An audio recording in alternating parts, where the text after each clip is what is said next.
Hi, everybody. This is Ramon again. It's March 9th, 2017, and we're talking a couple topics today. Hopefully, not going to take very long. I do have to get up early. I have to get up early every day now. Um, we have this Women's March, probably one of the dumbest trends that have gone on since President Trump was elected. And one of the main problems is that its importance has been so inflated that they've been um, just working so hard to hype it up and tell people this is the day you're going to have to do without women. There's no women going to show up to do their jobs. No women going to show up to, help the men, manage their own lives. What ended up happening? Look, the last time there was a women's march, every single woman that was at my job showed up. Um, and I don't work there anymore, but the immigrants, the day without immigrants was the same thing. We have people at the company I used to work at. I just changed jobs last week, but we had people from Indonesia. We had a lot of people from India and China who had moved here and gotten a job with the company. There's a lot of people from the Middle East. There's a lot of people from Pakistan.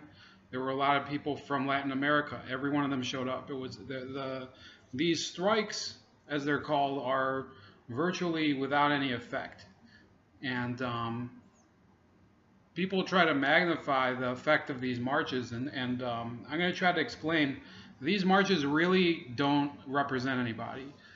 They tried to do it on YouTube this today. I actually missed it because I wasn't watching any YouTube until later this evening. But there was this statement by YouTube on, I think, their initial page. It said, "Her voice is our voice," um, and I'm going to go state categorically, even though the day's over. No, my voice is my voice, and nobody can speak for me. I don't think that her voice is the voice for anybody else besides her, and that includes the women, the American women. First and foremost, they don't care about this women's march. It's probably one of the more bizarre and unhinged and poorly defined protest movements I've ever heard of. Because first of all, the only people that I know personally, okay, I'm sure there's a lot of women who participate. So I have a cousin who is a woman. She's participating in it. Frankly, I think she has no clue what she's talking about, and that she pretty much is just trying to posture, just like a lot of these women who they've grown up very well taken care of, and now they decide I'm gonna be Joan of Arc.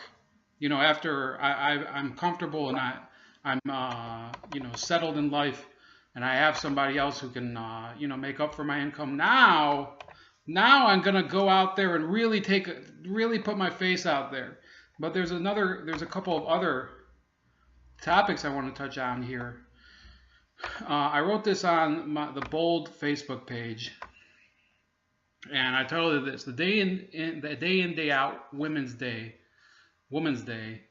outweighs the actions of. Sorry, let me start over. The day in day out Women's Day outweighs the actions of all of these pathetic lowlifes. They don't respect her, and they're not even close to making the same contribution. Now, what am I saying here? Now, you could read the whole 4 paragraphs, or I can give it to you straight here. The day without a woman is basically a fraud, because a lot of times these women, if they have a male partner, then and I say partner. Dennis Prager made fun of it a few weeks ago. That woman who said that Trump getting elected made me lose my desire to find a partner. Now, this woman is straight. First of all, she was not talking about a lesbian partner. And it used to be that women were seeking a husband. Now, the word husband is apparently sexist. So why can't you just say dude? Nobody says partner. Partner could have a business connotation too.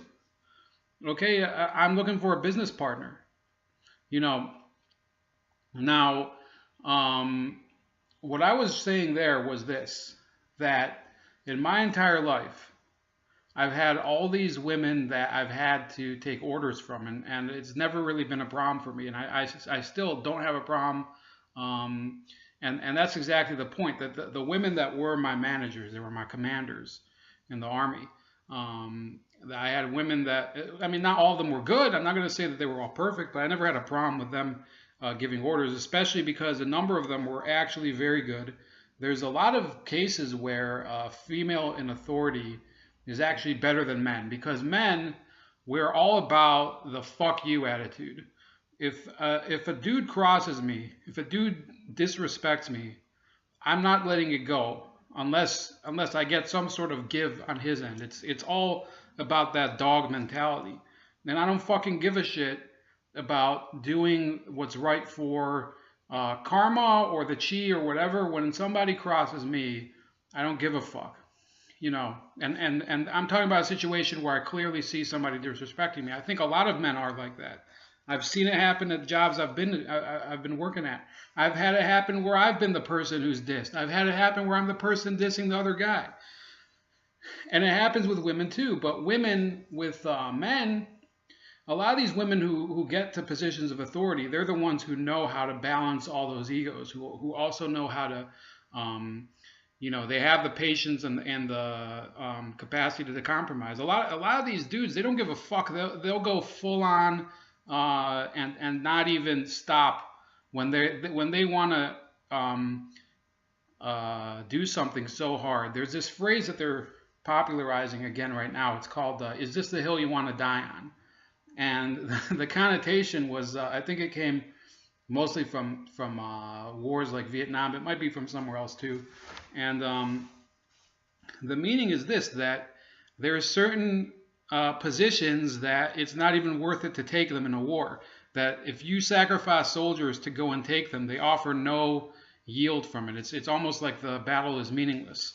And that's the problem with a lot of men. That's why you need a lot of women in management positions. That's why in the UK, the first modern female leader of a Western country was Margaret Thatcher. It wasn't necessarily even that she outsmarted the other conservative members of parliament. She probably did, in fact. But the issue was that a lot of these guys, they were idiots. They were full on, you know, aggressive, overbearing, and whatever. And she came in and she gave a perspective that was much more balanced and much more dignified than they did. And that was actually the way that my last manager was. She was. You know, she wasn't somebody who would go and throw down the gauntlet. Now, there are female managers that are, you know, they're super emotional. I mean, I'm not going to lie and say that all women in power are good. I mean, look at Hillary Clinton. I mean, I'm going to talk about it in one of my videos later, but there's ample evidence that she simply does not care about her responsibilities. That's a personality issue. And what I mentioned, you know, and alongside all the women that I've had to take orders from, I mean, let me include my mom, God rest her soul, who she raised me basically as a single mother. I mean, even though there was split custody. I mean, that's something that it forms the attitudes of the men that grow in those homes. Sometimes for good, sometimes for bad. In her case, I think it really gave me a lot of the good qualities that I needed, because I saw how hard she was trying in order to succeed without the help of anybody else, without the help of my dad, without the help of any dude. I mean, she was pretty much alone for most of the time that I lived with her. But not only her, but I do mention in the small post that there was one time I was working as a cashier at this restaurant that I worked at, and this woman came in. She was probably about 5'3", you know, middle aged, not very, and she had probably, I don't remember what she said. I don't remember who she was talking to, but this was a woman. She looked like an entrepreneur. She looked like she was somebody who was moving and making moves and doing important things. And that sometimes that's all that it takes. It's an issue of body language. It's an issue of being able to present yourself right. And that's the reason that there's women who are making it in this world, and that's the reason that this women's march actually doesn't mean anything, because the women who are marching at this women's march are the ones who, it doesn't matter what's going on or who's changing what or what the news is, they're always going to complain that there's something wrong. It's the perpetual movement. It's not the civil rights movement. It's the eternal protest movement. Okay, I'm going to call it the EPM, the eternal protest movement. It doesn't matter what developments come, there's always going to be something wrong, and they're going to have to protest. That's their purpose in living. I mean, maybe it's to their credit. I don't know. Maybe I'm wrong, but my purpose in life is to make some money, help the people that I do care about, and the people that I don't care about, maybe not. That's kind of my attitude. But their attitude is everything that happens is the fault of people that are trying to oppress others and that won't let the rest of society get ahead. That's not true.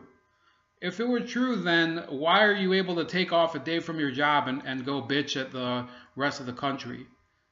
Okay? Now, the other funny thing I mentioned about the Women's March on the Bold Like a Leopard Facebook page was that there's a certain commentator on CNN purporting to be a woman. She's really, trying her hardest to make it seem like a question. Her name is Sally Kohn. And old Sally, she really twisted. She does a lot of gender bending, but now she's doing labor bending right now, because she went and promoted this Day Without a Woman as a strike when society would have to do without women in the workplace. And then what does she do? She goes on TV, on CNN, the place where she works, and that's what she did today. I'd like to know from her, let me issue a question out there. If anybody's watching out there, maybe you should tweet to Sally Kohn. I'll put her Twitter in the description. I'll put her email in the description. I'll put all of her contact information in the description. And you can ask her if she took a pay cut for today at the Women's March from CNN, because she went on CNN today. If she went on CNN today, was she doing it in a non-work capacity? Was she doing it as if it was like some sort of volunteer position? That's my question about her. I think that's going to be about it for today. 15 minutes or less. That's actually good. I want you to send me your thoughts. What would an International Women's Day mean to you if it wasn't the joke that these people made it out to be? There's a lot of women. I live in I have a mostly male workspace. I live by myself. I don't even talk to people. All I do is I see people at work, and I see people at my at the grocery store or whatever. I don't even have I don't have much of a social life. I'll be honest with you, but the contributions of women in society are getting stronger and stronger every day. There's more female CEOs. There's more. This woman that what's her name?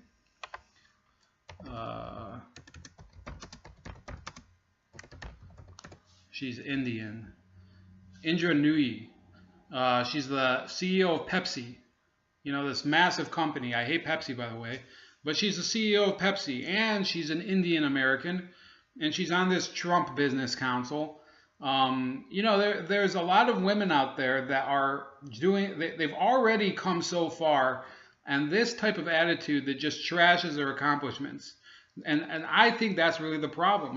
There's all this nonsense about struggle and movement and whatever. This Hidden Figures movie that just came out. That's a movie really about the real issues that women had to face in order to get into a profession like that.